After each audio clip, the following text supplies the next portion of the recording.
donor will remain anonymous until the project is complete.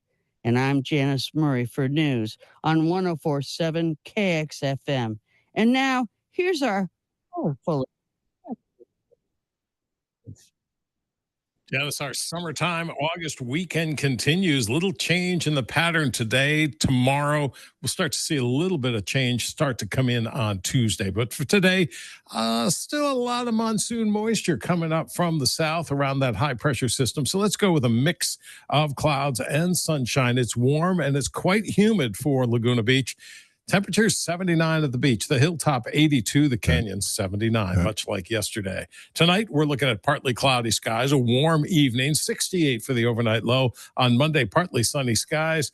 Temperatures will cool a degree or two, about 76, 77 degrees, about 74 come Tuesday as we start to get back to kind of classic August weather. That's my forecast. I'm meteorologist Dave Murray. Tune in, turn on to KXFM 1047, Laguna's Community Radio. No, senor. No bots. No AI. No algorithms. No consultants. No research. No problemo. If you danced at Videopolis, Cloud9 at Knots, or maybe Club Post-Nuclear, you are among friends. Bass, mashups and remixes. Wednesdays, 10 p.m. to midnight, right here at KXFM. Thank you for supporting community-supported radio. This disclaimer is a statement notifying listening audiences that any opinions expressed on our shows are not representative of Laguna Radio, Inc., its management, or its board of directors.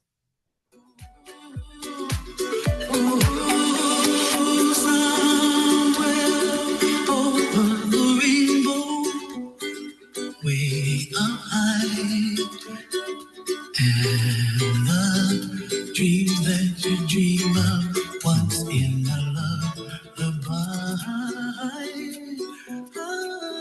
oh, somewhere over the rainbow, bluebirds fly, and the dream that you dream of, dream really do. True. Someday you wish upon a star, wake up with the clouds up from behind. Somewhere over the rainbow, bluebirds fly, and the dream that you did to why can't I?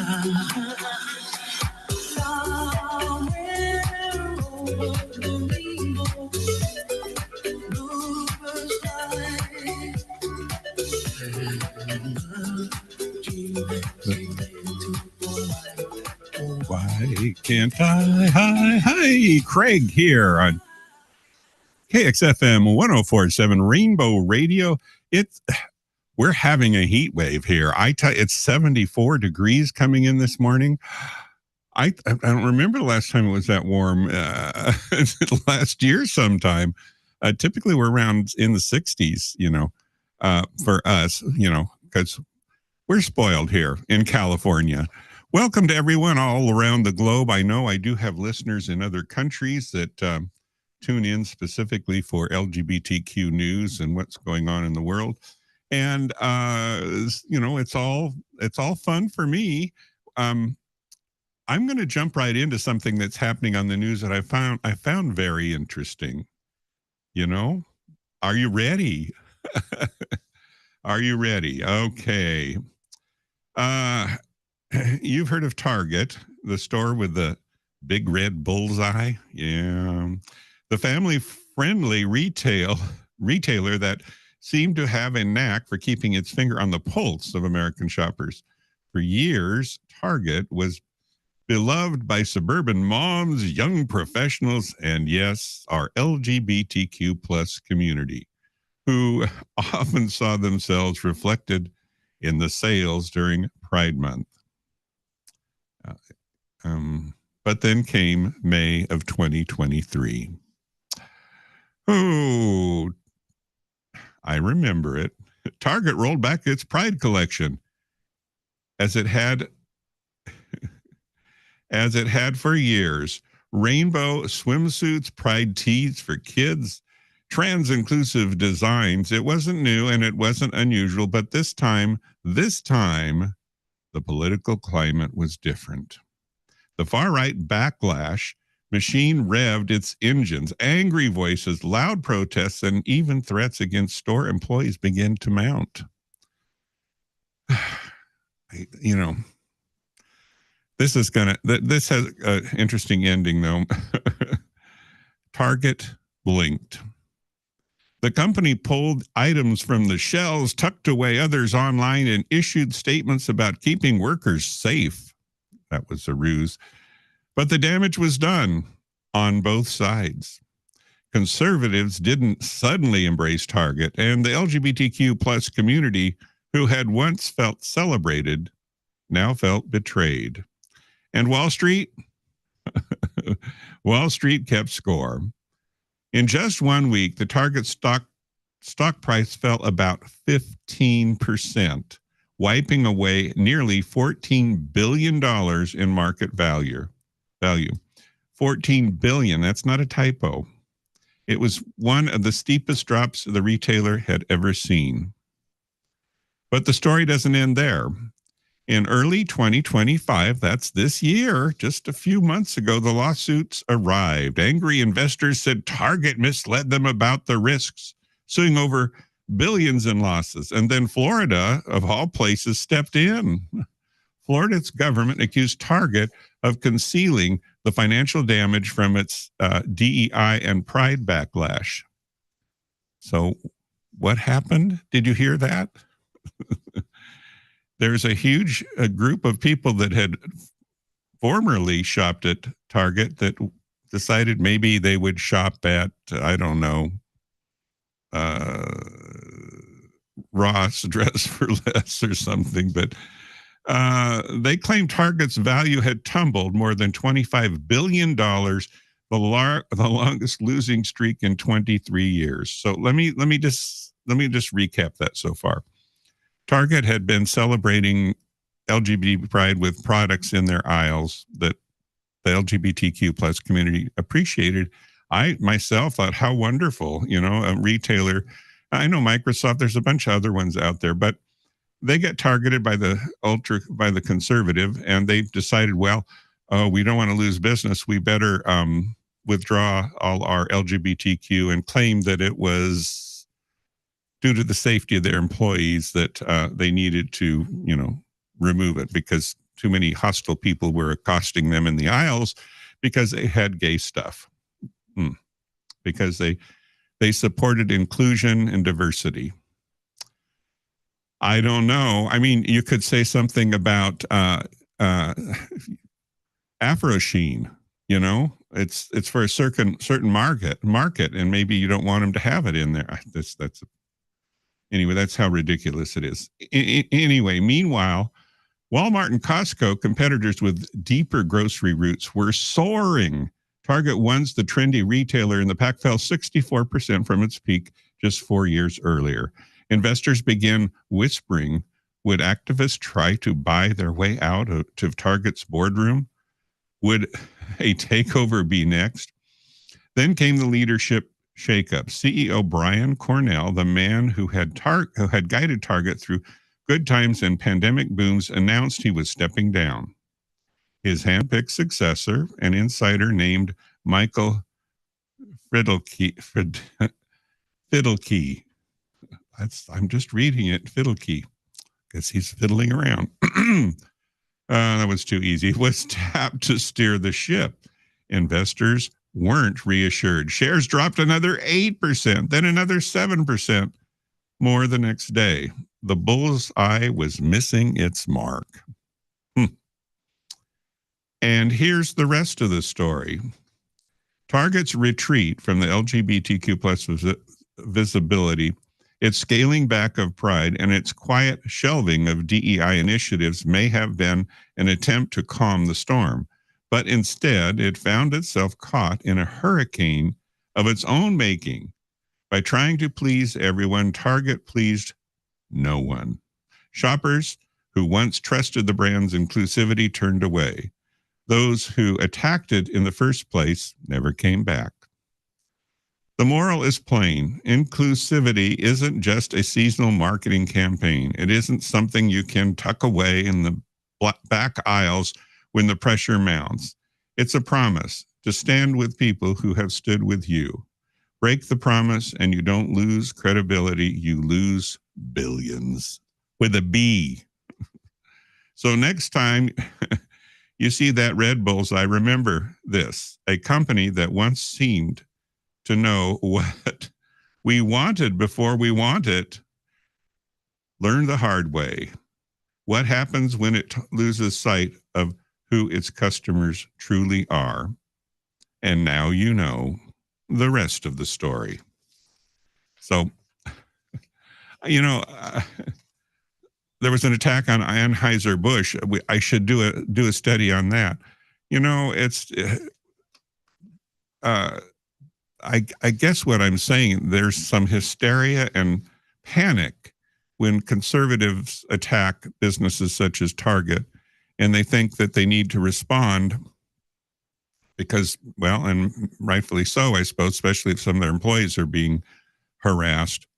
But the big picture is that inclusivity is powerful, and it's everywhere, and as it should be, whether it's color of your skin, your ethnic background, your male, female, or somewhere in between. We're all here on this same little blue rock out in the middle of nowhere in space. So let's get along. Let's not divide. Let's share. Okay, don't forget that.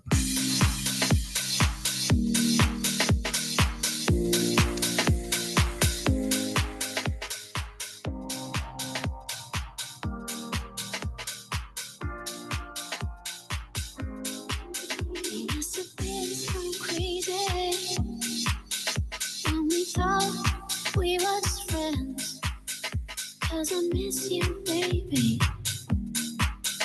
And I got those feelings again. Someday we're strangers. As I watched him walking away, he was my one temptation. Oh, did I want him to stay? I guess I'm so confused about you. I feel so in love, oh baby. What can I do? I've been thinking about you. I've been thinking about you. I've been thinking about you. I've been thinking about you.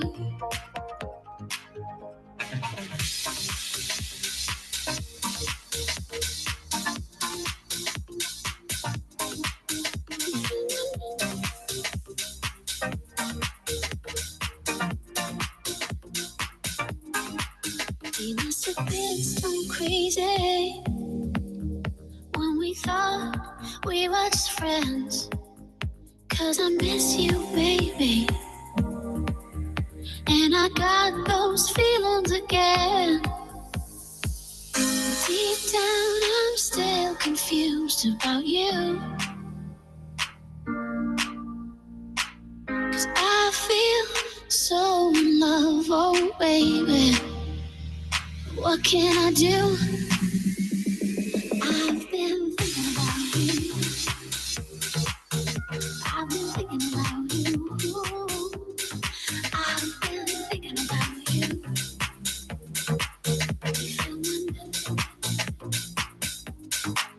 You feel my love. You feel my love. You feel my love. You feel my love.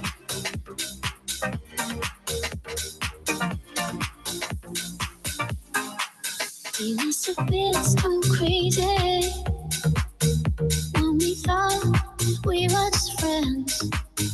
'Cause I miss you, baby. And I got those feelings again. Deep down, I'm still confused about you.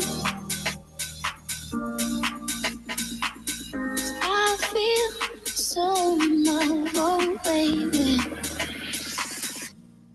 I've been thinking about you.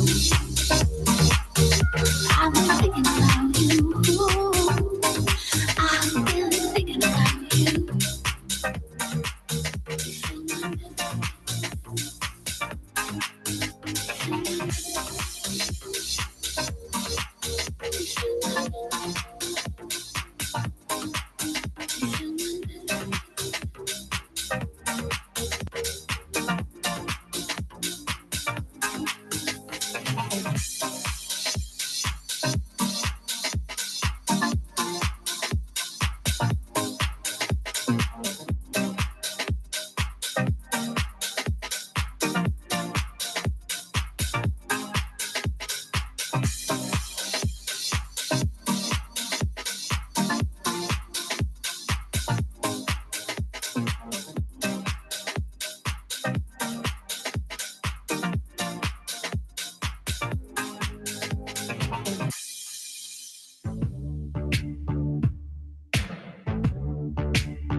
You are somebody that I don't know, but you're taking shots at me like it's Patron, and I'm just like, damn.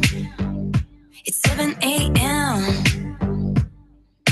Say it in the street, that's a knockout, but you say it in a tweet, that's a cop-out, and I'm just like, hey, are you okay? And I ain't trying to mess with your self-expression, but I've learned a lesson that stressing and obsessing about somebody else is no fun. And snakes and stones never broke my bones, so you need to calm down. You're being too loud, and it's like you need to just stop. But then you just not step on my gown. You need to calm down.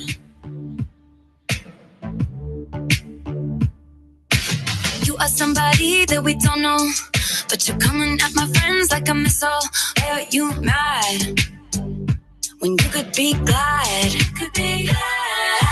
Sunshine on the street at the parade, but you would rather be in the dark age, just making that sign. Must have taken all night. You just need to take several seats and then try to restore the peace and control your urges to scream about all the people you hate. 'Cause shade never made anybody less gay, so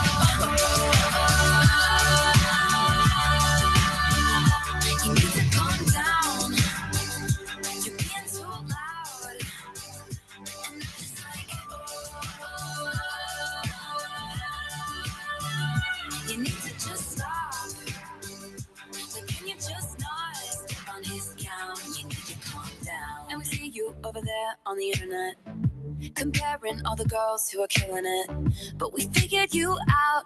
We all know now. We all got crowns. You need to calm down. You need to calm down. You need to calm down. You're being too loud. Being too loud. And it's like you need to just stop. Can you stop? But can you just not step on our gowns? You need to calm down. Oh, Taylor Swift, you need to calm down. Please, it's been a very uncalming week this week. The news, just when you think, oh, it's gonna get more crazy, can't get any more crazy, it does. You know, so the word of the week is gerrymandering or gerrymandering or whatever you want. It's GERRYMAN. So I thought I would attempt to explain in terms that perhaps if it's a bit foggy for some people, what it is and how it works and why it's such an important thing right now. Because it comes down to representation of the people and fair representation of the people by our legislators. We have three branches of government, as you know. We have the judicial, the legislature, and the executive branch, and they're supposed to be, I say that, Three equal branches of government. No one has, not one has full authority over the other. They are independent. That's what independence is. That's what we're based on. Independence, as in the declaration of. Okay, so back to let's get back on topic. Craig, gerrymandering. So it's fair to say that politics has never been known for being neat or honest. Is that fair? I think that's fair. But sometimes it gets downright twisted. And so take the word gerrymandering. It sounds like a dance move. Oh, I went out gerrymandering last night. I had a great time, had too many cocktails, or maybe a new ice cream flavor. Oh, I'll have a gerrymander with with extra fudge. Yeah. But no, gerrymandering is the fine art of politicians choosing their voters instead of voters choosing their politicians. How did it start? Well, the term goes all the way back to 1812. There's some history there, folks. So what happened? Governor Elbridge Gerry of Massachusetts had a problem. His party, the Democratic Republicans, that's what it says. They're Democratic Republicans. Now that's a bipartisan party, wanted to keep power. So they redrew the voting districts. Strange, wiggly shapes. One district on the map looked so twisted, so deformed, that a cartoonist in the Boston Gazette said it looked like a salamander. And so the gerrymander was born. That's how it came back, after looked like a salamander, these districts being redrawn. So what happens? Okay. And that, my friend, is where the term came from. So, but it didn't stop with Elbridge Gerry. Both parties in the American history discovered the trick, and they've used it shamelessly. Yeah, Democrats and Republicans. But in the modern era, one party had perfected it like a fine art. Yes, the Republican Party. From Texas to Wisconsin, from North Carolina to Ohio, Republican lawmakers used advanced software and voter data to carve out districts that all but guaranteed their victories. The result, the maps look less like communities and more like spilled spaghetti. So how does it work? So say that there are 10,000 Republicans in one district and only 500 Democrats in this district. So they will take those 10,000 and take 9,000 of those away. And so they will have in that district. So they will have still 5,000 Democrats, 500 Democrats, and 1,000 Republicans. So Republicans will still prevail. But if they move those votes, those district voters, into another district where they need more Republicans, then they can change another district by spreading the number of Republican voters around in other districts so that those districts are no longer prominently Democrat. That's how it works. I mean, everyone gets to vote, but the way it structures it so that the outcome is different. And that, if that's confusing, I'm sorry. Maybe I'll have a better moment of clarity here and explain it. But anyway, and Democrats, let's see. So North Carolina, the effect has been staggering. In 2012, Democrats won 1.4 million more votes nationwide for the House, but Republicans still held the majority. That's what happened. So, and why gerrymandering? In North Carolina, one map gave Republicans 10 out of 13 seats, even though the vote was almost evenly split. So say there's in North Carolina, there's 5,000 Republicans and 5,000 Democrats. They spread it around so that it wound up 10 out of 13 seats were Republican. By the way, it was gerrymandered. I guess that's a word, gerrymandered. If you're gerrymandering and you gerrymander, yeah, okay. And Democrats, they've done it too. in Maryland, Illinois, and Massachusetts, but Republicans, especially in the last 2 decades, have been the maestros of the meander, of the gerrymander. Next time you look at a district map and it resembles a dragon, a snake, or roadkill, you're not seeing modern art. You're seeing the ghost of Governor Eldridge Gary and the political tradition that is 2 centuries old. And now you know the rest of the story. So what I can also add to that is that there were bills before Congress to make who picks the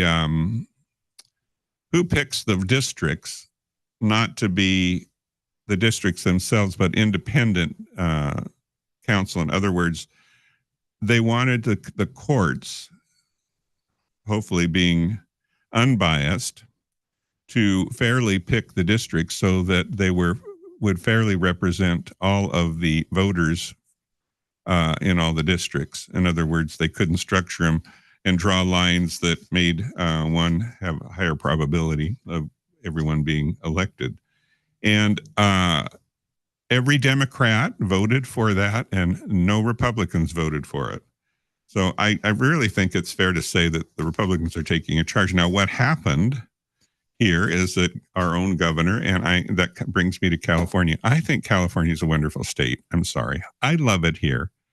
There are 300, how many million people in California? I don't want to get this wrong. We're almost 39 million people. And we love California. But it seems like it gets bashed at every corner. The place of fruits and nuts and flakes and all these other things. And to me, it's a beautiful state. It's got such diverse climates from north to south, east to west, deserts and highlands and beautiful mountains and redwood forests and beautiful seascapes of, Big Sur down to San Diego. It's a beautiful state, and go out into skiing that's here and other recreation. So I'm going to do my best to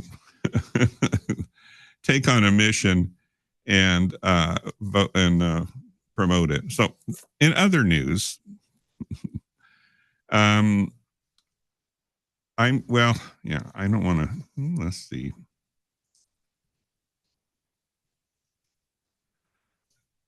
I'll go back to the House of Representatives and how our California has been silenced on so many levels. But here's some other news. This to keep it rolling. Some good news. I love it. There's a governor of Illinois, and his name is J.B. Pritzker. And if you haven't heard of the Pritzker name, it's a very like the Rockefellers, I guess, but I don't think they were ever. It's recognizable, let's just say, very recognizable. They, I don't know if they still own it, but they owned all the Hyatt hotels, the Hyatt Regencies. And as a business, they're very focused on architecture. And one of the big awards every year that they give is for the best architecture. It's a big deal. And everyone aspires to be recognized by the Pritzker Foundation for brilliant architecture. And so one of the Pritzkers decided to become the governor of Chicago, of Illinois, where Chicago is. Yeah. And this last week, he did something that I dearly love, respect, and am very thankful for. And now you know the rest of the story. In Illinois, Governor J.B. Pritzker has made history once again, not by signing a bill or cutting a ribbon, but by picking up the phone, figuratively, and giving LGBTQ Americans a number to call. It warms my heart. This week, the governor unveiled an Illinois Pride Connect, the first state-run legal hotline in the entire nation dedicated solely to the needs of the LGBTQ plus community. Now, there have been helplines before. Nonprofits like Lambda Legal and GLAD have been lifelines for years. But this is different. For the first time, a state government is saying loud and clear, your legal concerns matter, and we are here for you. The hotline, operated by the Illinois Department of Human Services, together with the Legal Council for Health and Justice, is open Monday through Thursday, 9 to 4 Central Time. And the toll-free number is 855-805-9200. For someone facing housing discrimination or navigating family rights or standing against workplace bias, this call could mean the difference between silence and justice. Illinois has been first before. It was the first state to repeal its sodomy laws back in 1961. I think they're still in some states. I wish I knew that statistic. And now in 2025 is the first to plant a flag in government-backed LGBTQ legal aid. So the next time you hear someone say that government can't make a difference, remind them in Illinois, it just picked up the phone. And now you know the rest of the story. I love it. I love it. Oh my.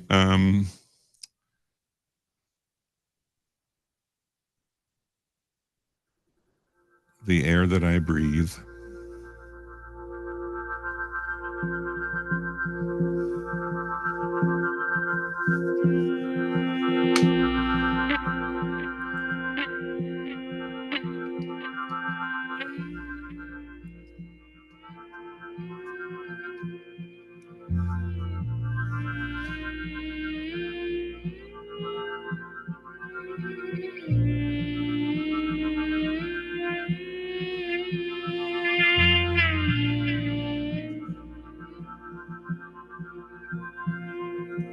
If I could make a wish,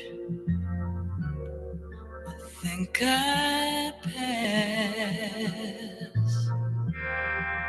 Can't think of anything I need.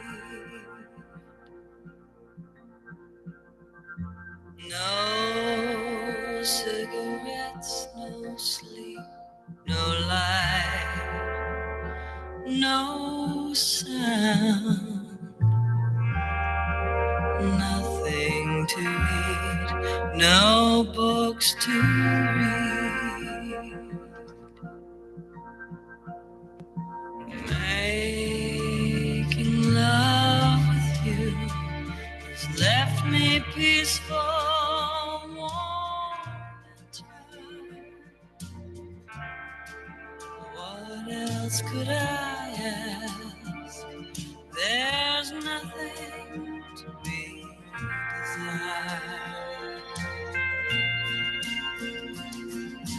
Peace came upon me and it leaves me weak. So sleep, silent angel, go to sleep. Sometimes all I need is the air that I breathe and to love you. All I need is the air that I breathe and to love you. All I need is the air that I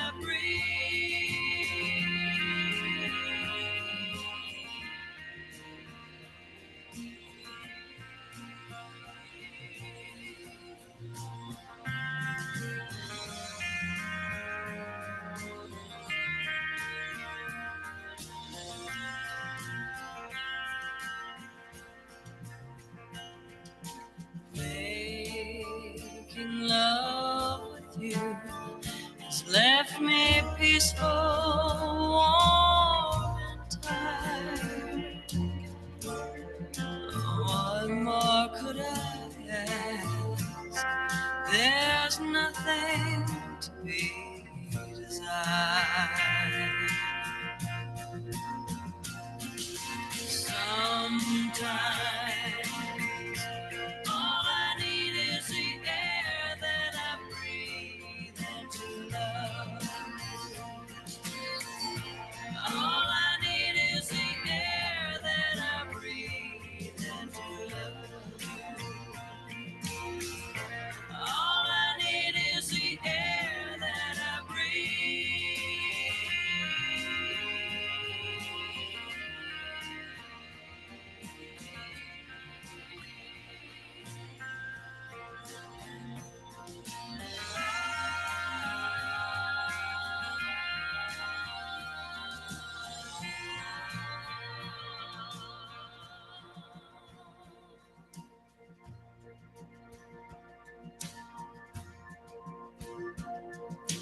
Peace came upon me, and it leaves me so sweet, silent angel, go to sleep. Sleep, silent angel.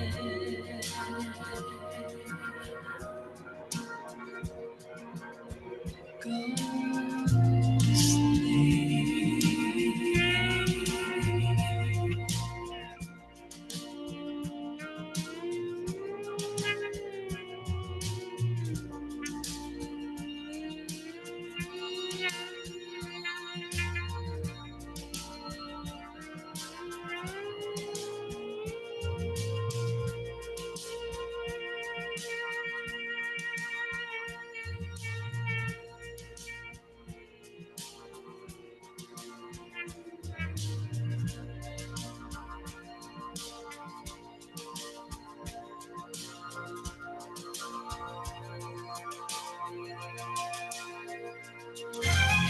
My name is Henry Walker, and I'm a fourth-generation banker and CEO of Farmers and Merchants Bank. When my great-grandparents, Carrie and C.J. Walker, started F&M Bank 118 years ago, they made a pledge to help small businesses and working people achieve the American dream right here in a new land called California. We've been honing that vision ever since through 4 generations of family stewardship. We've worked to create a culture unlike any other bank in the nation, of purpose over profit, of service above self, of partnerships based on trust. We make banking personal. Our latest addition to the F&M family is our beautiful new Laguna Beach branch location at Glen Eyrie and Laguna Ave. We're here to help you realize your dreams of home ownership, financial planning, and starting or growing a business. Stop by. You never need an appointment. Our bankers are members of the community. They remember your name because we pride ourselves on genuine relationships, not transactional ones. F&M Bank, some things will always be. Stop by today. Member FDIC. Member FD, thank you. We love our supporters and financial because that's what we live on. We're all volunteer. All our hosts are volunteers. So and we number about 60. So that's a statement in itself. Community radio is alive and thriving, as we know. All right. I had talked this last week a little bit about do you pull the wagon or are you riding the wagon? It's kind of an old term, you know. Some people ride the wagon and some people pull the wagon. And how does that relate to California? Well, let me tell you. Well, the books are in, and the federal government's balance sheets don't lie. And where am I heading? Some of the loudest voices calling for smaller government, fewer taxes, more independence are also the ones with their hands deepest in Uncle Sam's pocket. Yes, I talked about this last week, but it's deserving of a little more conversation here in my mind. So let's go on. Who's riding in the wagon? Take Kentucky. Every single tax dollar they send to Washington, they get $3.41 back. That's a lot. New Mexico is next. They put every dollar they put in, they get $3.14 back. Mississippi, $3.08. West Virginia, $3. Alabama, $2.77. Alaska gets $2.74 back. I wish I could put $1 in the bank and get $3 back. Alaska gets $2.74. Louisiana is $2.70. Oklahoma is $2.42. Arkansas is $2.37, and Hawaii is $2.31. So who pays all those? Well, the number one payer is Minnesota, followed by New York, California, Colorado, Utah, New Jersey, New Hampshire, Washington State, Massachusetts, and Connecticut. They all pay more in for these other states to get more back. So those are the top donor states. And the top taker states, again, I'm going to go through them real quick here. The top taker states, they get much more, at least twice their money back. In some cases, 3 times what they contribute. Kentucky, New Mexico, Mississippi, West Virginia, Alabama, Alaska, Louisiana, Oklahoma, Arkansas, and Hawaii. And if you want to take it a step further, the takers, out of 10, 8 are Republican. Of the donors, out of 10,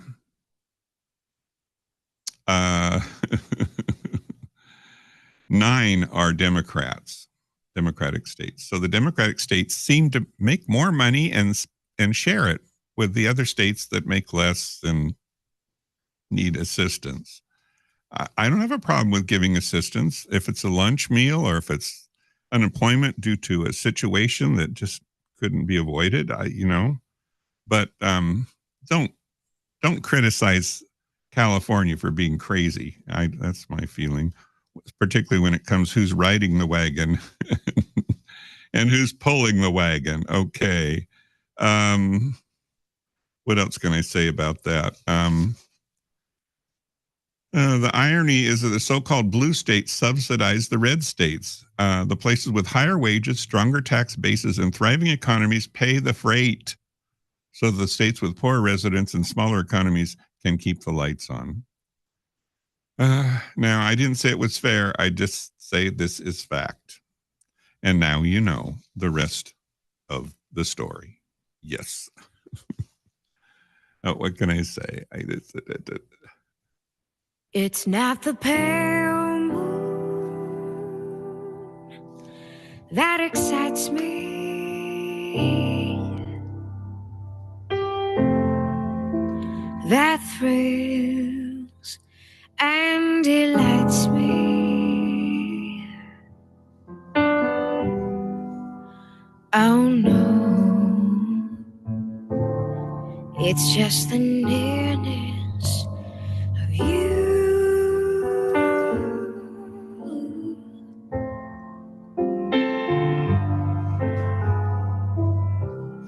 It isn't your sweet conversation that brings this sensation. Oh no, it's just the nearness of you.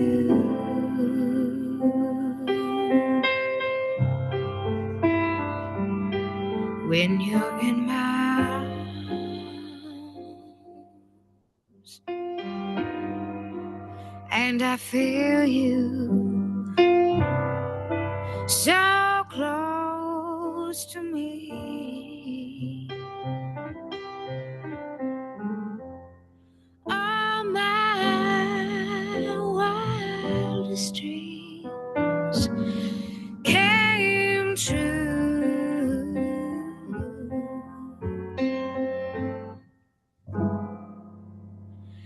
I need no soft lights to enchant me.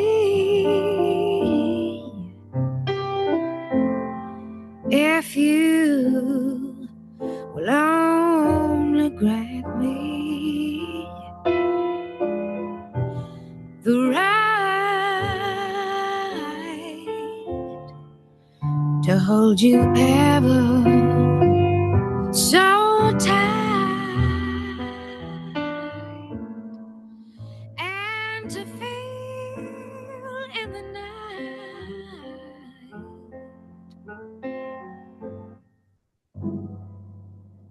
the nearness of you.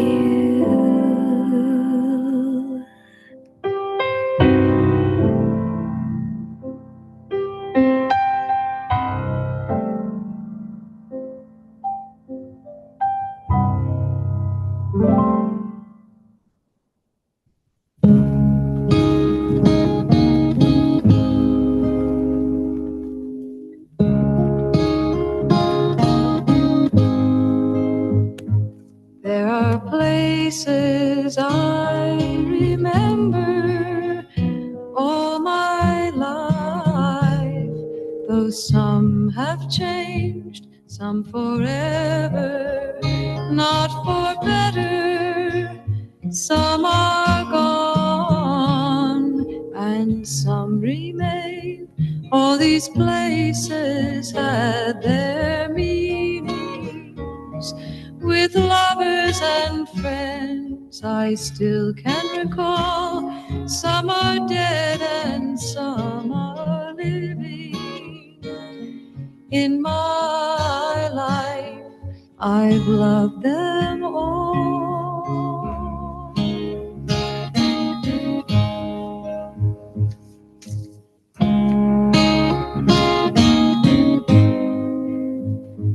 But of all these friends and lovers, there is no one compares with you, and these memories lose their meaning when I think of love as something new. Though I know I'll never lose affection for people and things that went before. I know I'll often stop and think about them. In my life I love you more.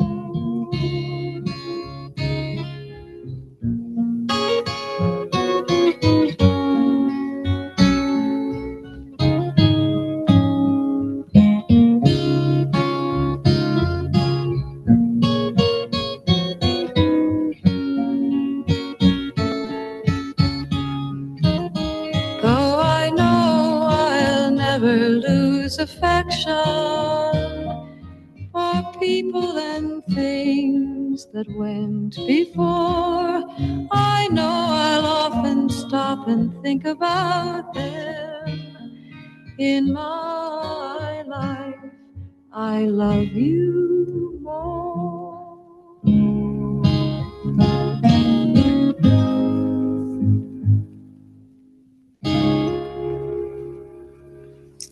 I dedicate that song to my dear friend in the UK, Lynn. Hopefully she's listening. There's a big time difference, 8 hours. So if it's 11 here, it is 7 in the UK, 7 p.m. Hope she's enjoying her garden, as they do. There's an article on Sunday Today with Jane Pauley, and a video, I should say. And it's talks about the gardens and how important gardens are and why they become more important, outdoor spaces, because of COVID. And I found it interesting. And there's so many, it's caused a change in our culture for certain. And some of those changes were subtle, and we don't really realize it. But I think with COVID, the only time to get together was outdoors. It was safer to wear your mask and meet other people outdoors, because indoors you're in a confined space. You share a lot of the air you breathe, and in that you share a lot of the high probability of getting COVID. So I just found it interesting. It's a good watch, explaining how our culture is affected by things we sometimes forget that it has affected. And I know even in Laguna Beach, there's still several sidewalk outdoor sidewalk setups that as a result of that. And it's nice, you know. You don't have to be confined, especially here, confined in an air-conditioned space. You can enjoy the mild temperatures in the outdoors here so much more easily. That's my story.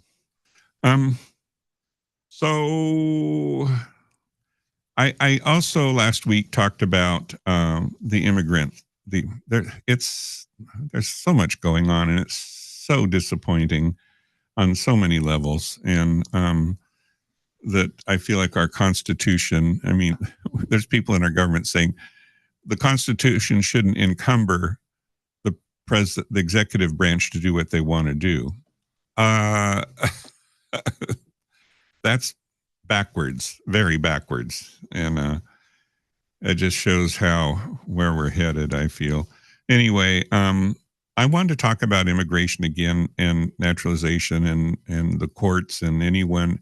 Our Constitution says anyone, it doesn't say a citizen, but anyone in the United States has a right to due process, whether they're a citizen or not, they have a right to due process. So, and part of what legislature was trying to do was when they wanted to overhaul, I think it was the end of in mid 24, just last year, there was a bill before Congress to Immigration Act to overhaul it, make it work for everyone. And it was primarily Republican driven with a very many concessions on both sides, but it was a bipartisan bill and it got thwarted and thrown out because there were probably some good issues. Was it beautiful? Was it the best? Probably not, but it was many steps forward, I feel. And one of the steps forward as part of it was to unplug the court system. So if you're trying to become a U.S. citizen, that pathway should not be so encumbered with so much legal proceedings that you can't get it through the courts, because the courts are just, once you're in the court, it's fast, but getting into the court seemed to be the problem. So the process was okay, but getting it done was not, and that was a big problem. So this bill identified that, and it's one of the things to unplug what's going on and free up and make it better. So where am I going with all this? Well, it might surprise you to know deportations compared with the Biden administration and Trump. Deportations, and which people just, is that true? They go, no. Is that are those numbers right? These are the numbers. Of course, whoever wrote them up hasn't been fired yet, so we'll believe them. Gosh, that's another whole subject. I won't go. According to the Department of Homeland Security, records cited by Reuters, approximately 257,000 people were deported during a February-May period in 2024 under President Biden's enforcement. So keep that number, 257,000. While exact data for January and June aren't detailed, ICE reported a total of 271,000 deportations in the fiscal year 2024, which most covers October through September. Based on available trends, estimated deportations for January through June in 2024. So we're going to compare the first 6 months of June to the first of 2024 to the first 6 months of 2025 under different presidents.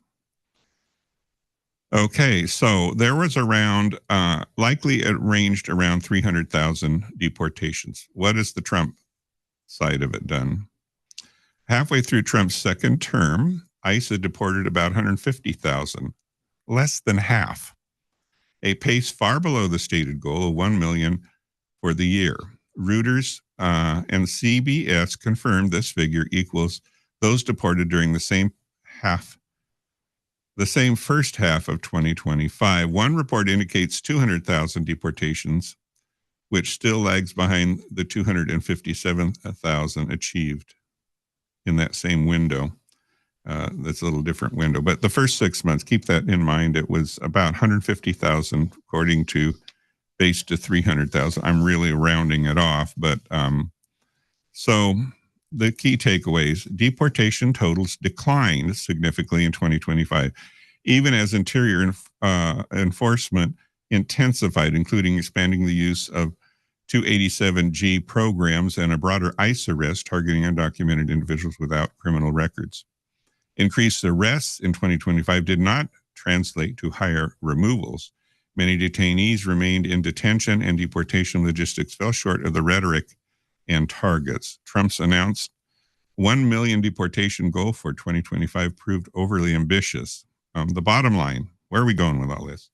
From January through June, documented deportations under Trump's second term in 2025 were substantially lower, roughly 40 to 50% than those the equivalent period for Biden. Let's keep that perspective, okay?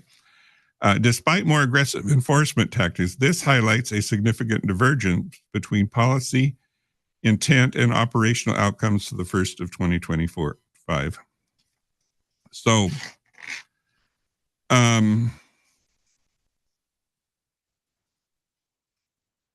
what caused these differences?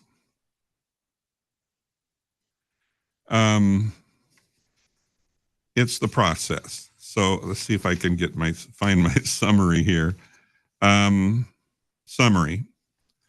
This is what happened in the summary, and it's a few things long, so bear with me. But it's worth understanding, because when you do things right, that's where I'm going with all this. Summary: the approach: humane, targeted, and process-oriented. So, in other words, there was a structure to follow and a procedure that followed that was in compliance with our Constitution and the constitutional rights of all people, not just citizens, but all people in the United States. That's in our Constitution. You can't argue it. And when you follow the process, and it's a better deal. While Trump's side was aggressive with broad enforcement first. So Biden went for processes first and then followed up with enforcement. And Trump went with enforcement first, and now they're trying to catch up with the process. And it's not working very well. That's just the truth. I mean, that's just what it is. Effectiveness. Let's look at Biden versus Trump. Higher deportations with lower arrests. Trump is lower deportations despite higher arrests. That's the result.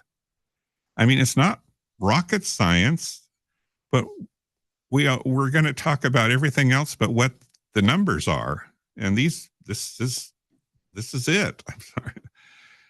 Public impact. With Biden, it seemed to be calmer and more stable services.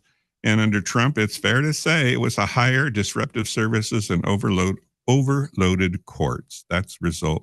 If they were overloaded before, they're really overloaded now.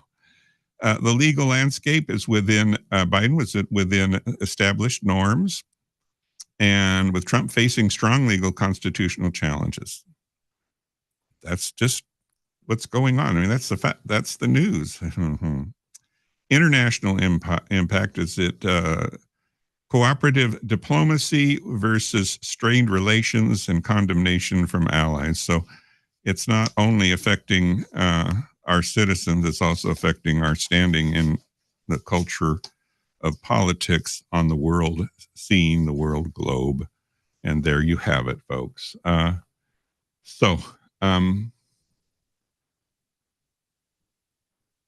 We're at the top of the hour, and I must diverge here for a minute. KXRN LP, Laguna Niguel, Laguna Beach. KXFM on 104.7, KXFMradio.org. Hey there, what's up, Laguna? I'm Janice Murray here with news. The school year has started, and the Laguna Unified School District is discussing the use of cell phones by students on campus, elementary through high school. The board briefly thought about banning them, but data shows there's an increase in happiness, interaction, and less bullying if a student has the security of their cell phone. legislation affirms the school district has the authority to limit cell phone use, with 4 exceptions. 1, in case of a medical emergency. 2, if a physician has determined the phone is necessary for health. 3, if it's included as part of a student's educational plan. Or 4, if a teacher grants permission for a specific purpose. One board member cautioned, it's definitely a case-by-case basis. To villainize all cell phones would be slightly, quote, ignorant, he said. Another, speaking from past personal experience, said, when an active shooter was reportedly close by, the first thing I wanted to have access to was my cell phone to call my mom. Stay tuned for more details. I'm Janice Murray for news on 104.7 KXFM. And now, here's Dave. Janice, our summertime August weekend continues. Little change in the pattern today. Tomorrow, we'll start to see a little bit of change start to come in on Tuesday. But for today, still a lot of monsoon moisture coming up from the south around that high pressure system. So let's go with a mix of clouds and sunshine. It's warm and it's quite humid for Laguna Beach. Temperatures 79 at the beach, the hilltop 82, the canyon 79, much like yesterday. Tonight, we're looking at partly cloudy skies, a warm evening, 68 for the overnight low. On Monday, partly sunny skies. Temperatures will cool a degree or two, about 76, 77 degrees, about 74 come Tuesday as we start to get back to kind of classic August weather. That's my forecast. I'm meteorologist Dave Murray. Tune in, turn on to KXFM 104.7, Laguna's Community Radio. Imagine there's no heaven. Hi, this is Tess, Alec, and Zoe from Walking for Water Teen Action Radio Show from Laguna Beach High School. We are a teen-run show that focuses on global issues facing our world today and expresses concerns of youth. Tune in on the second Saturday of every month at noon right here on KXFM 104.7, Laguna's favorite community radio station.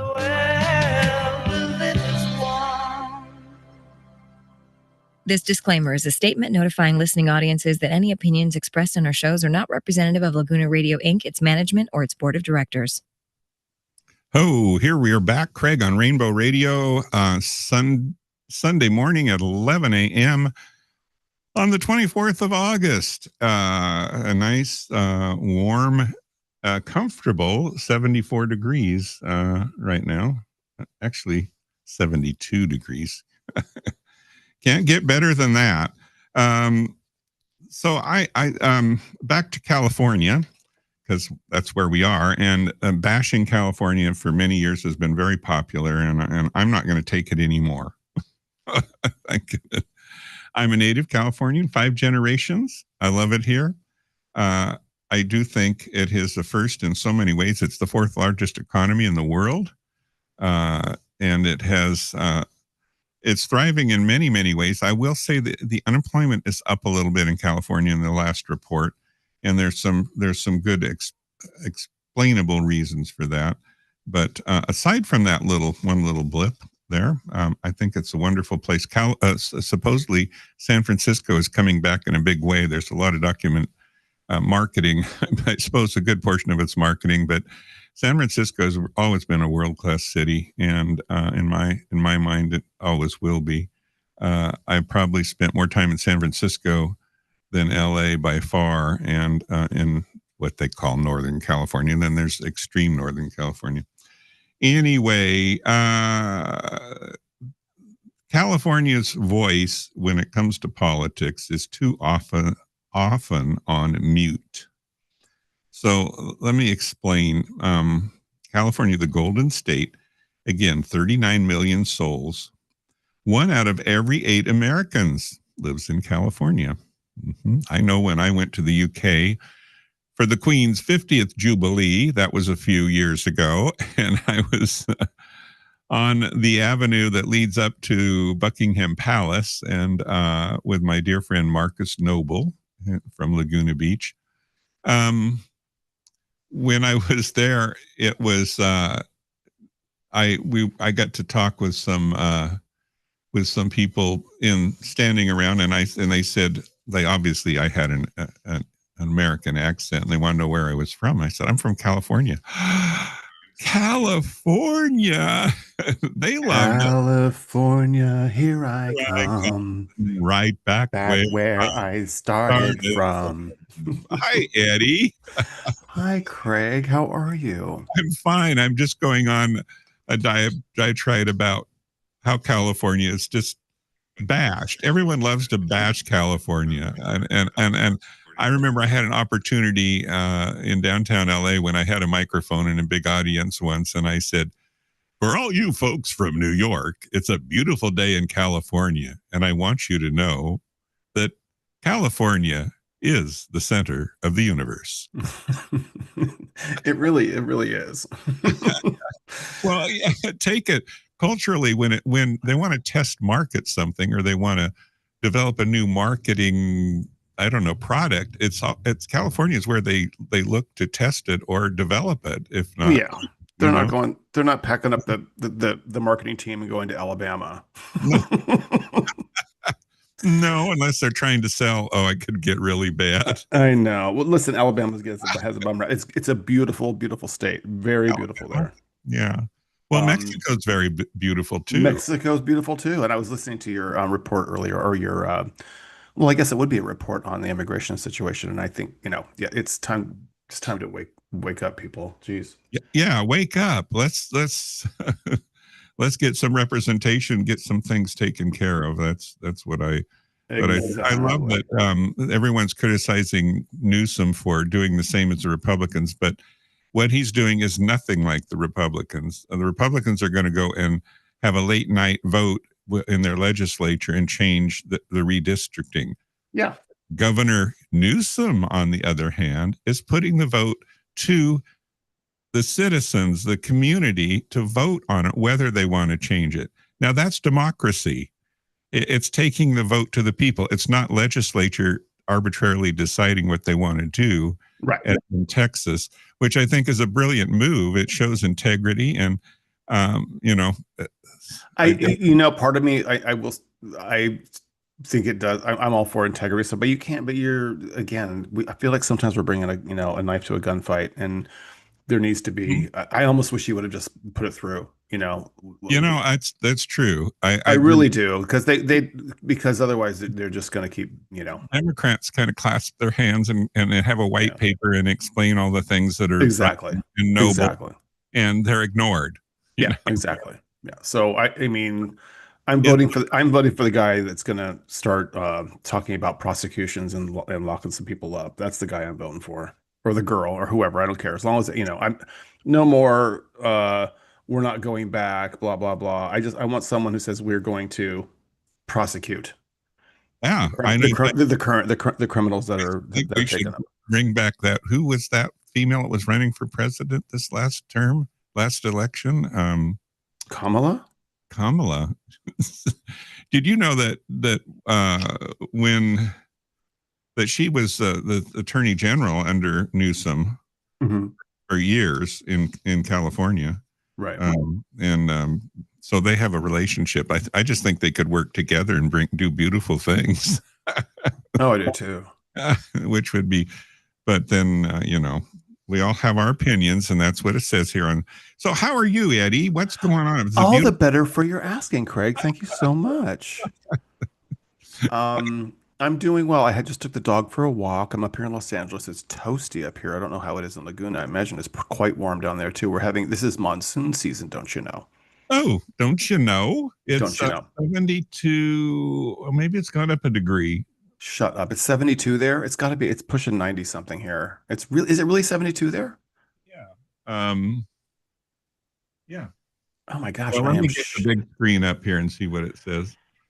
What does Dave say? I don't know that I trust you with the weather. I want to know what Dave says. I'm getting the current weather. Okay. He's forecasting. This is current. You can't get more accurate. I love Dave. 73 degrees is what it is in Laguna. Are you kidding me? Is it 73? Yeah.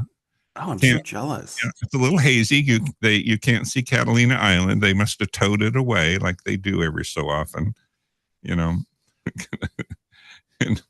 So yeah, it is definitely a beach day, and if you're sweltering in the inland and you want to cool off, this is the day to do it. You know, it is toast. It is toasty up here. Wow, it is really toasty. You know, I heard some news about something up there in LA that another bar closed that's been open since 1926 or something. Yeah. What was the name of it? Hang on. Now I well, I couldn't remember the name. I think, well, that's interesting. I never made it to that club. I thought I hit them all, you know. Yeah, me too. Well, that I could remember.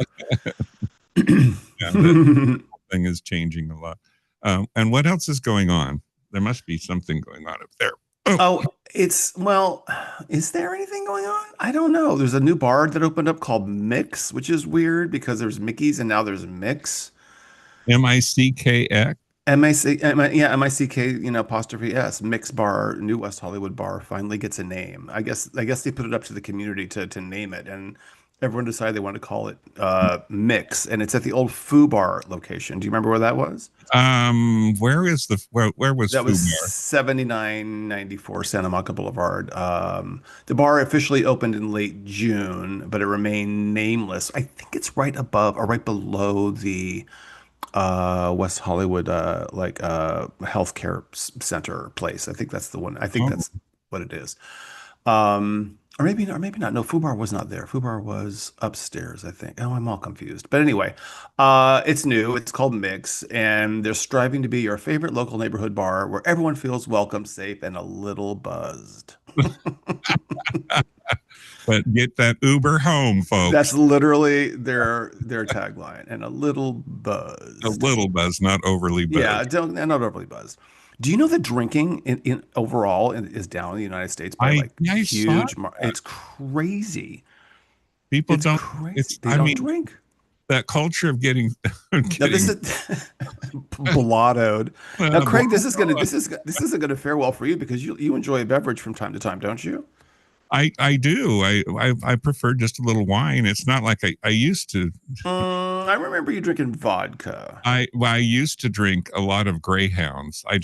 That's what it was. I remember. Yeah. Yes, I remember making a Greyhound or two when at the old watering hole. And because it's sugar and vodka and I just figured it was healthy. It's grapefruit. It's sugar and vodka and everything nice. And then I graduated to a vodka soda, which that's right. With a splash. Did you used to do a splash of the grapefruit juice? Is that what you did? That or a squeeze of lime or a splash of cranberry, something just to give it a little bit of flavor. Because vodka and soda just does not taste good. It doesn't really. But who's drinking for the taste anyway? Aren't we just drinking for the effect? Really? I mean, I know I am. When I was drinking, I don't drink anymore. But when I did, oh my goodness. Do you have any travel plans? Or are you afraid to leave the country? You might not get back in. I am horrified. I'm sure I trust me. I'm very careful about what I post anywhere, anytime. The only time I let loose is when I'm on your show.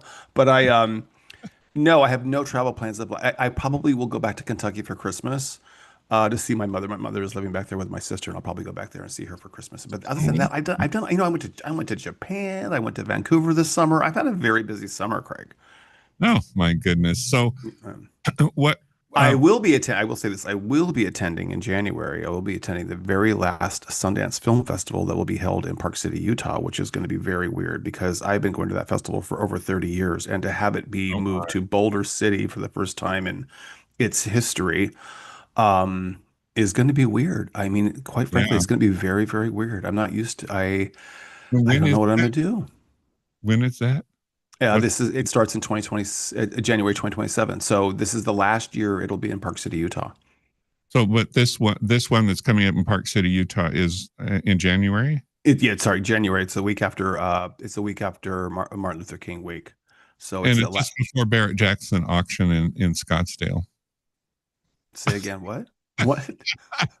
You're obviously not a car person. No, I'm not. The biggest and best car auction in the whole world is in Scottsdale. Scottsdale, Arizona. Yes, and it's the Barrett Jackson. Oh, is that a big deal? Please tell me it's like indoors. Please tell me you don't have to be. Please tell me it's indoors. You don't have to sit out in that sun, do you? Well, no. When it's in January, it's usually very mild. And that's true. The weather is fabulous, and so no, it's mostly outdoors. There's big, huge tents. It's at a fairgrounds facility that they've kind of commandeered, and it's near Scottsdale. Now, have you found yourself out there buying cars? Yeah, we'll take my private jet. We'll jet out there for the weekend and get in the VIP section where and get a. See, Boys and Girls Radio really does pay. You can get a private jet. I mean, they've had Liberace's car. They've had a lot of, of course, Liberace. Liberace. This cartoon of Liberace in the Oval Office in the White House, and he's going, "Oh my God, this is just too tacky for me." Where did you see that? Did you see that? Did you see that mess that he made of that place? It's gold. Everything's gilded. It's so weird. It's so weird and tacky and just so. And he's so proud of it. He is like the culmination and the abomination of everything gross about the U.S. About capitalism and God, that gaudy gold crap and I caught it on some news thing, I was distracted immediately by the gold from his swollen ankles, but I did catch some of the gold that was just gold leaf that was everywhere, and I was just, my God. He brought a specialist in gold applique from Mar-a-Lago, where he has had him employed there on several projects, and he brought him up to DC, and they did it very professionally, but very my God, very gaudily. Can you imagine? I would rather have an extra rose bush in the rose garden than have all that gold on the mantle. Oh my God, or an extra tree in the yard, something like that. But yeah.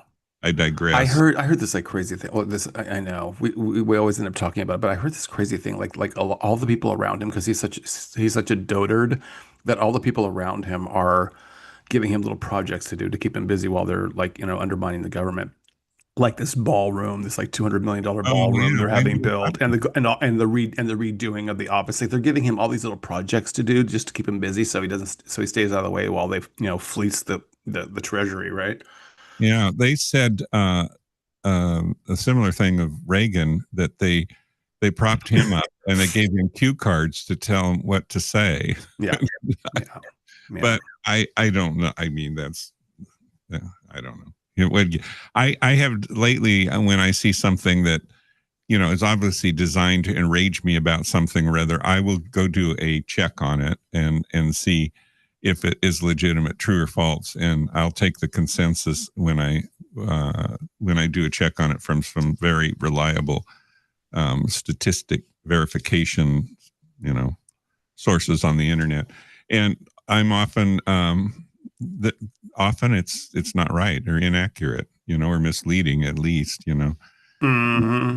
Slanted in so many directions. So, what do you think, Eddie? About enough about me, Eddie. What do you think about me? No. No. I adore you. That's why I jump on here every week, just to razzle you and push the boundaries and try to get you to talk about something light and fun. Pritzker putting up. Did you hear that news article I did? No, I jumped on right when you're talking about immigration. Why? What did he have? What do you have? Pritzker, he is the governor of Illinois. Mm-hmm. He decided that since they took away the crisis and helpline for LGBTQ, that the state of California, J.B. Pritzker, launches the nation's first ever LGBTQ hotline, legal hotline. Oh, nice. So if you're being discriminated against and there's problems, you can call up this hotline, and the toll-free number is 855-805-9200. And I love that, and I also love that you went back and retold that and rebroadcasted that number, because it's very, very important that people feel like they have alternatives when it comes to being protected by our, by the law. And we do have rights, and we do have a country of which we are citizens and a part of, and we deserve to be represented in the when it comes to the legal system, right? Yeah, nothing special, just on the same level field as everyone else. Exactly. Discrimination. So it says, for someone facing housing discrimination or navigating family nights or standing against workplace bias, the call could mean the difference between silence and justice. How about that? Yeah. I like that. I think that's great. Do you know the Pritzkers own the Hyatt hotels? I did not know that, but I do enjoy a Hyatt. I do enjoy a Hyatt, Craig. When I was Hyatt or Marriott, what do you think? Hyatt or Marriott? Where are you? Huge. It's a huge monster, but I liked Hyatt. I worked for him. I was the night hotel manager at the Hyatt Regency in North Shore, Tahoe. Oh, you must have stories. When all of this stuff happens. That's when it happens. That's when all things go down. They call the front desk. I've got my toe stuck in the drain or whatever. Right. Yeah, well, that happens. Stories I could tell you the night the power went out. Oh yeah. Snowstorm, and I was staggered around trying to find a phone to call outside. Were you at Main Street when I was working there and the power went out, and then we just we lit candles and started doing belly button shots from the I don't know the whole thing. No, I missed that night. Something happened. The power went out somehow, some way, but we weren't sure if it was going to last, because that place was held together with duct tape and Jägermeister.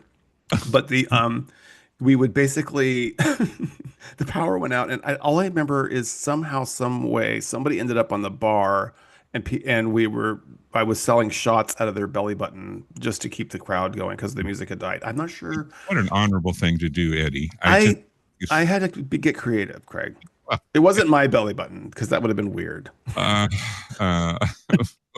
Pouring shots into my own belly button. I don't know. Okay, that's enough of that. No, I did not do that. Craig, that wasn't bad. That wasn't bad. I was just telling stories. I was just what goes on in Laguna Beach. Crazy Laguna Beach. Crazy. There is a person working here to wants to get funding to do Voices of Love for Laguna Beach for the LGBTQ community. And Voices of Love. Voices of Love, and document where all of the stories of Laguna and work with Visit Laguna to make it kind of a walking tour. You could. Oh my God. I want to be involved with that. Well, she's got a lot of credentials, I have to say, and give her my name. I've been there. I was there. I moved there in '87. I moved to Laguna Beach in '87, and I stayed until just 10 years ago, I think. I mean, maybe less than 10 years ago. Well, I think it would be great, and I think it would look really nice on Visit Laguna's website, and as part of what the culture of Laguna Beach is all about. And they should definitely interview bartenders to get stories, because bartenders get because they tell us these people come down out of the hills there from their McMansions, and they come and they sit at our bars and they tell us stories. I mean, I'm telling you, I got some great stories.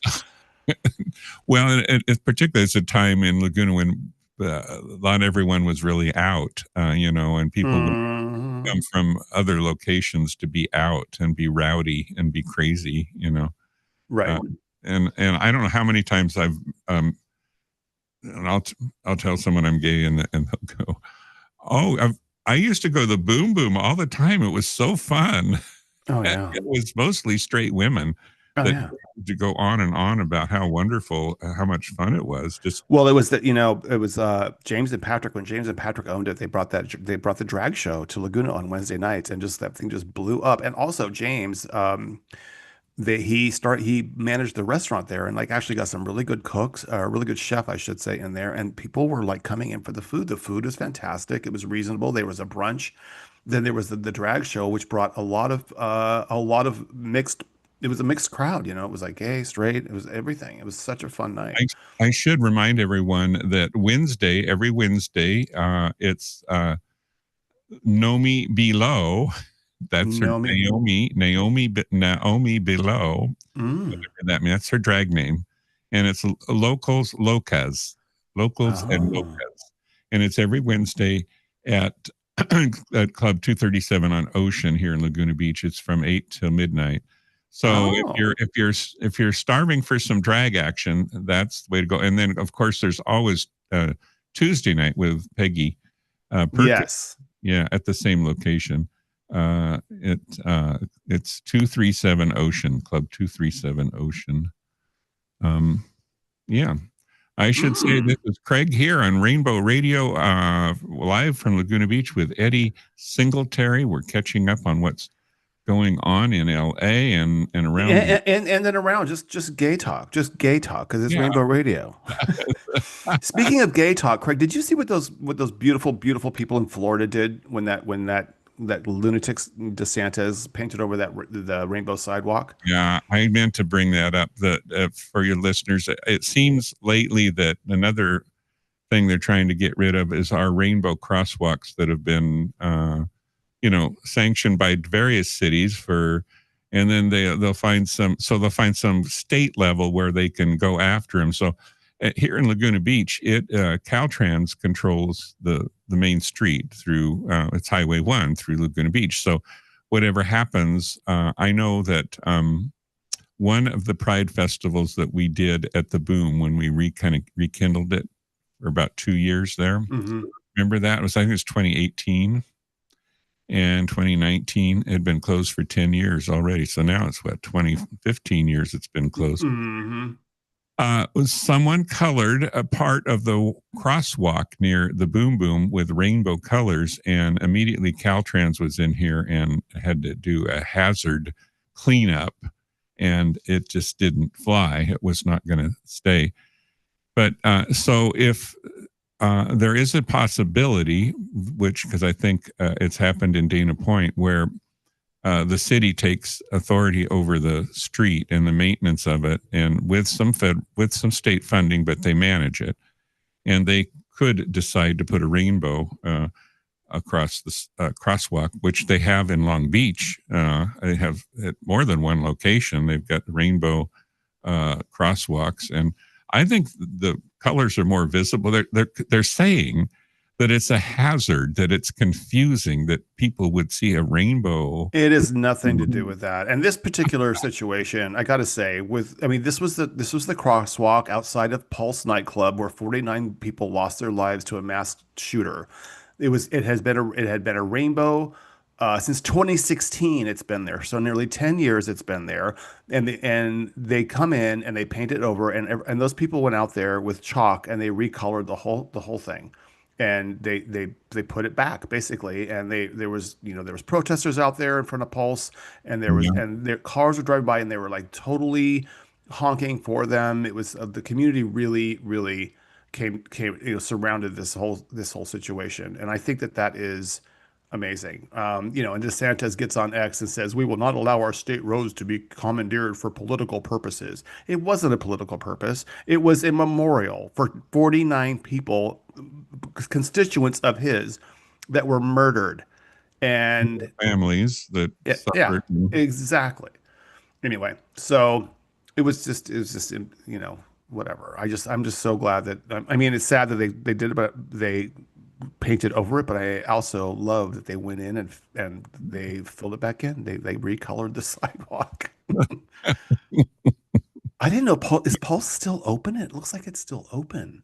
I don't think so. I think it's been closed since. Oh, it has, because the sign's still there. I know. I think that the main part of the building's no more. I don't know. But the sign is there as a memorial. That was an awful time. I remember I was at Main Street, and one of the city council came and wanted to speak. I can't remember which one it was, but people would show up with flowers and just bring them to the bar anonymously or have them delivered anonymously.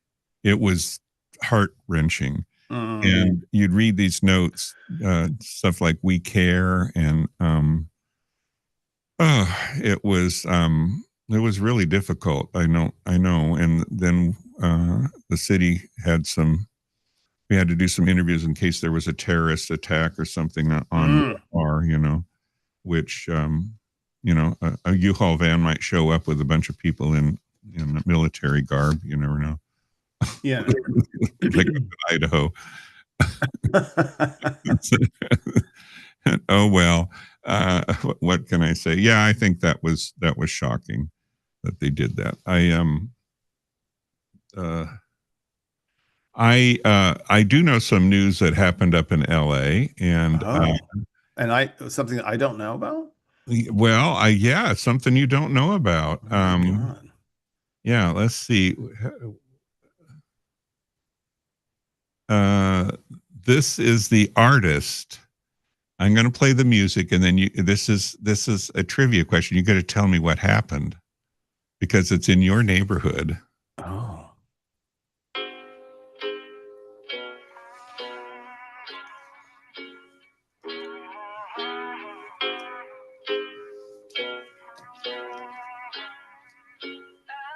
Yeah, I'm gonna take my horse through the old town road. I'm gonna ride till I can't no more. I'm gonna take my horse through the old town road. I'm gonna ride till I can't no more. I got the horses in the back, horse stock is attached.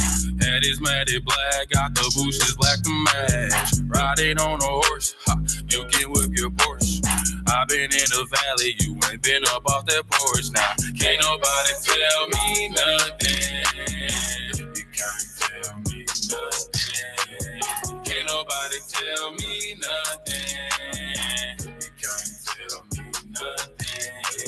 Riding on a tractor, lean all in my bladder. Cheated on my baby, you can go and ask her. My life is a movie, but riding in boobies. Cowboy hat from Gucci, Wrangler on my booty. Can't nobody tell me nothing. You can't tell me nothing. Can't nobody tell me nothing. You can't tell me nothing. Yeah, I'm gonna take my horse to the old town road. I'm gonna ride till I can't no more. I'm gonna take my horse to the old town road. I'm gonna ride till I can't no more.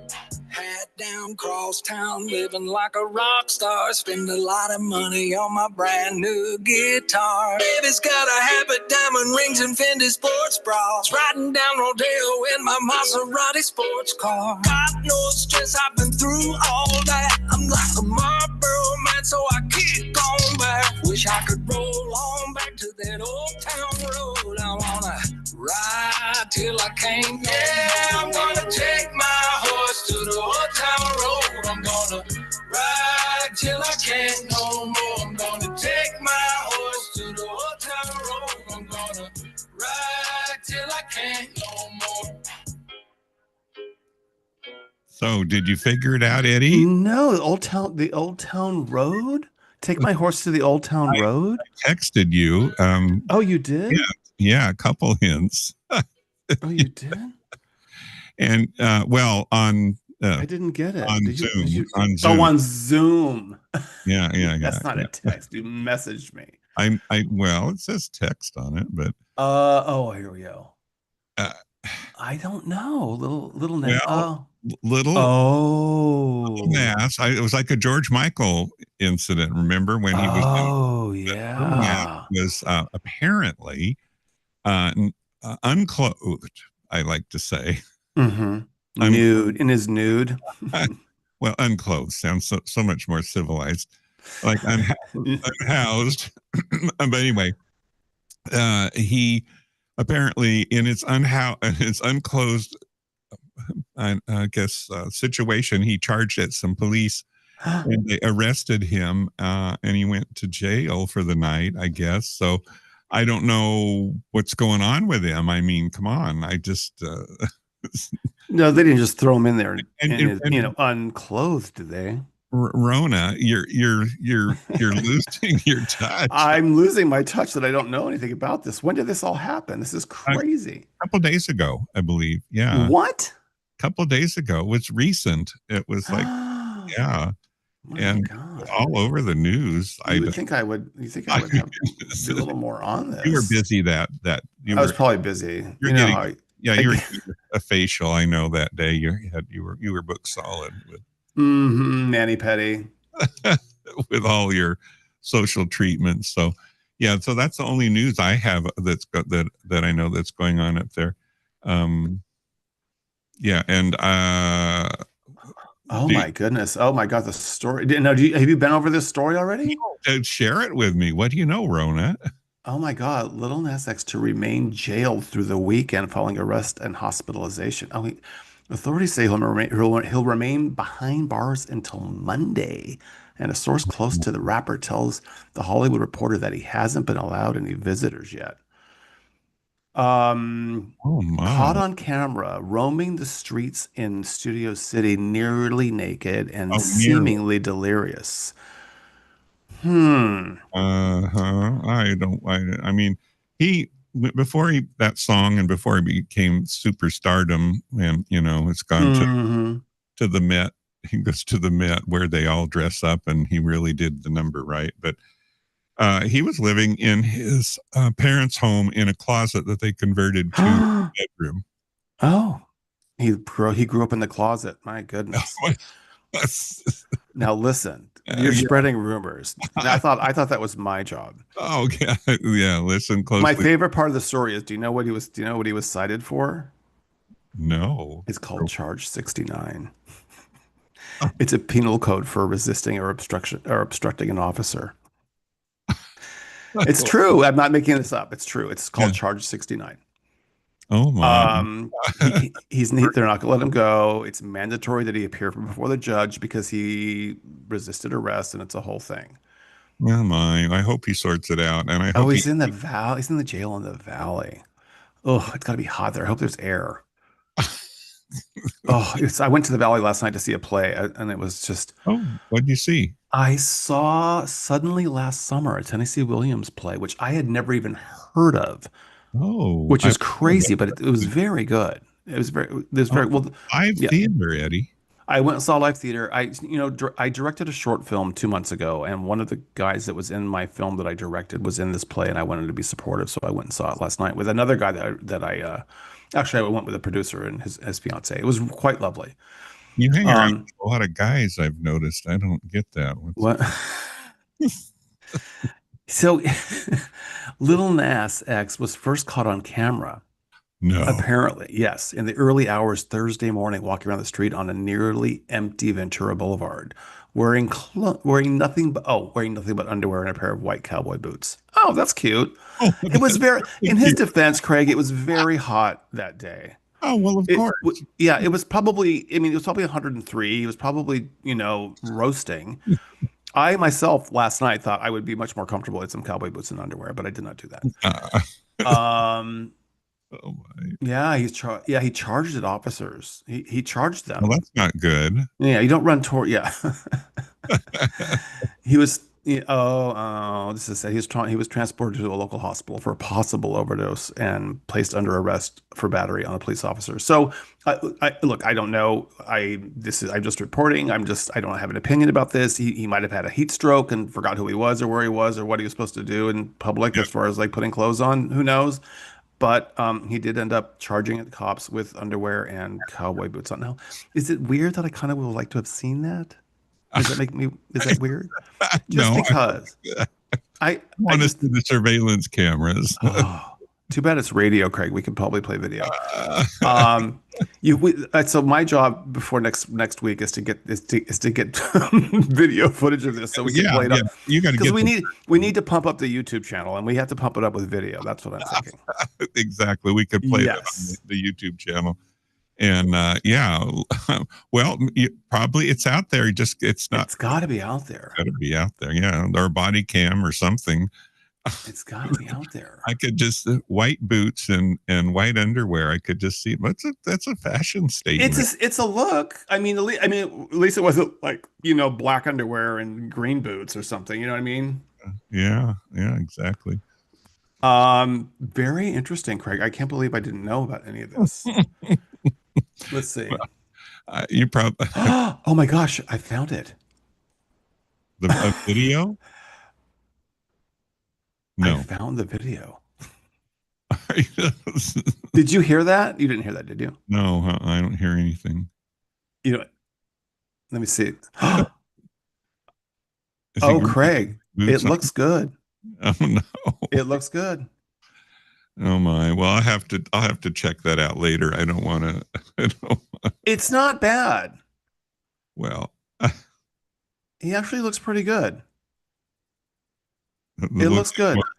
He looks like he's not taking any crap from the officers. He's just walking down. I think he was just hot. He looks like he just was too hot to be inside. Maybe his air conditioner was broken, and he was having a heat exactly. stroke. I mean, it's a matter of survival. You can't just. Can I ask you something? I don't know anything about this guy because I don't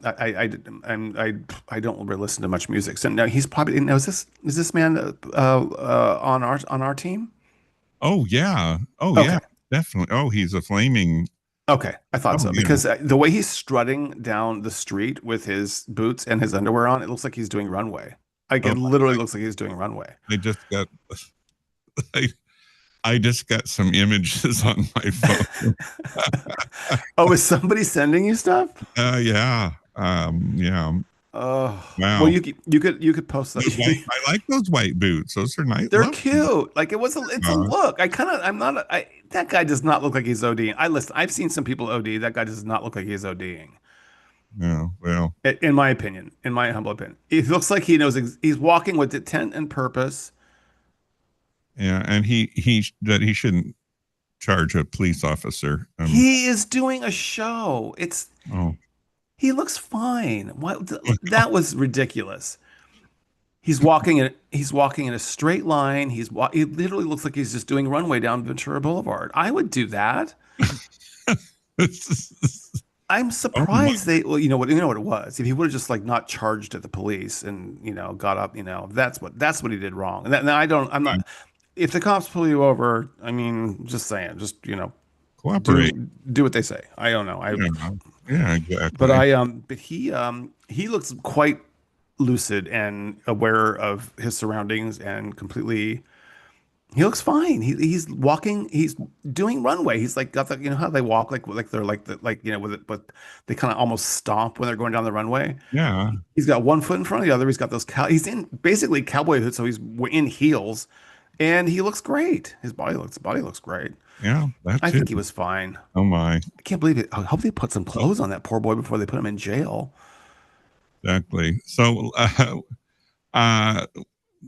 enough about NAS. Okay, sorry, you got me going. I'm so well, obsessed. I mean, we have listeners who want to hear about everything, not just. Oh, NAS. okay, sorry. All right. Well, I thought that was an interesting story. Yeah, no, it is Now, an interesting story. You want to talk about something depressing? Okay, Craig, go ahead. Tell us something. Thank you. Talk to us about Okay, inequality or something. California's voice is silenced in Washington. Yeah. Oh, there you go. That's the feel good story of the day, Craig. Let's hear more about that. I know. Well, why? Okay, and here's when it comes to the Senate. Okay. There's 2 senators, for each state. Yes. Wyoming has 580,000 people, and they get 2. And California has 39 million people, and we get 2. But do you know why we have senators as opposed to House of Representatives? Do I know why we have senators? Yeah. Well, we have both, right? We have House districts, and we have. Why do we have both? Oh, this is because it was the fourth. Right. Wasn't that the Constitution? Because of the Constitution, right?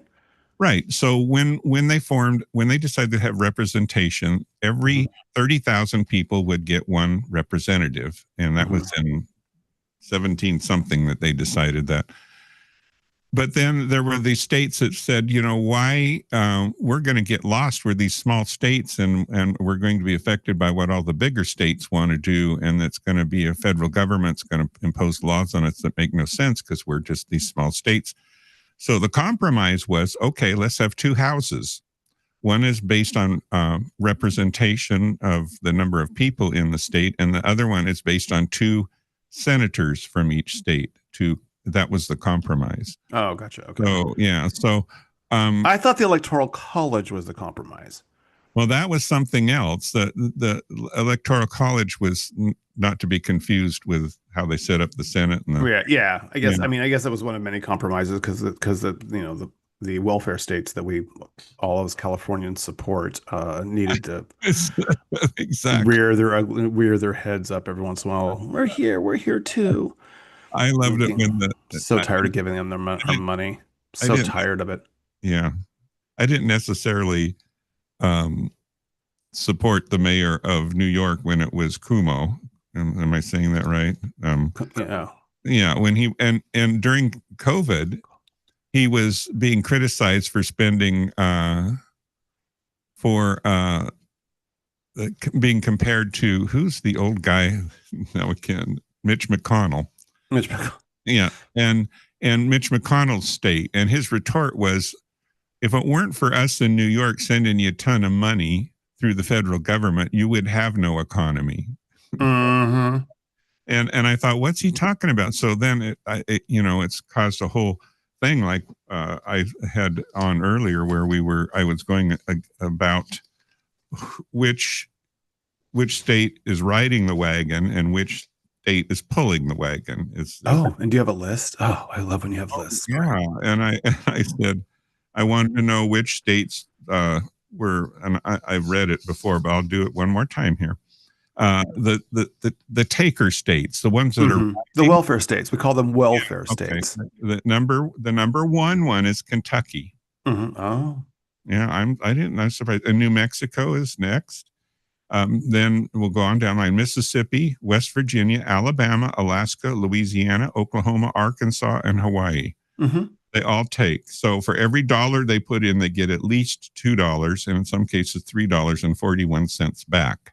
Wow. So when the money goes through, and can I pause for 1 second? How does Hawaii, with all the crazy tourism industry, how are they so under? That does surprise me. That does surprise me because I lived there for a couple of years, and that's bizarre to me. But I guess there's only a couple places that are really generating that kind of income. There's Oahu and maybe the Big Island. No, that's true. Yeah, I live on the Big Island, but I don't know how many people are there in Hawaii. I'm just I don't know. Right. So the donor states, the number one donor state is Minnesota, and then New York, and then California. Wait a minute. Minnesota donates more than California? Yeah, they get. Yeah. Mm-hmm. How's that? I don't know. I don't know why. New York, and then California, Colorado, Utah, New Jersey, New Hampshire, Washington, Massachusetts, and Connecticut. All those states give more money. And so when Gavin Newsom said, when Trump administration threatened to withhold, which they've done, aid and encumber any response to any emergency, that where in red states it seems that there's no hesitation. Mm. I know that our governor said, so fine, we'll stop sending you money and you can stop sending us money because we'll save I think it was like $81 billion a year. Yeah, exactly. Our state will save $81 billion a year if we don't engage. So. I do wish we would just secede from these lunatics. I really do. I think it's where we're headed anyway. Let's just get it over with. Become a country unto ourselves. Yeah, or at least maybe we can get Washington and Oregon to join us, and maybe New Mexico or maybe Nevada. I wouldn't mind having Vegas. I like that. Did you know that this last week that the governor has some climate agreements with Sweden and some European nations, a group of European nations that they're not waiting for the U.S. government to have a climate awareness and respond to the climate. California is doing it on its own, and it's in bringing leaders from other nations to California to discuss. Great. And I think that's great. I think it's great. Yeah, screw them. I mean, I think it's great. We have the most impact. We feel like we have the most impact on the environment anyway, other than well, that's true. We're a big state. Yeah. And we love it. California, here I come. Right back where I started from. Are you native? Eddie? I am born and raised. See, me too. Yeah, born and raised. I was born and raised in Yorba Linda, the land of gracious living. It says so on the sign when you go in. Gracious living. Oh, good gracious. It's the land of gracious living. There were 16,000 people when I was born there, and now there's like over 250,000 or something. It's crazy. Yeah, I was born in Wairika. We had 3,500 people when I was born. Wairika. And they have 3,500 still. They're not growing very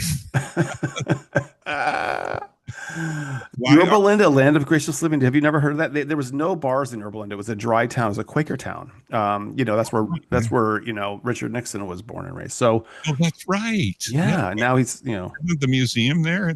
Oh yeah, they have the museum. I've been to the museum. I'm not a crook. Yeah, I'm not a crook. I've been to the museum, and there's a whole section in that museum on Watergate. Did you know that? It's kind of interesting. I heard. It will probably be edited.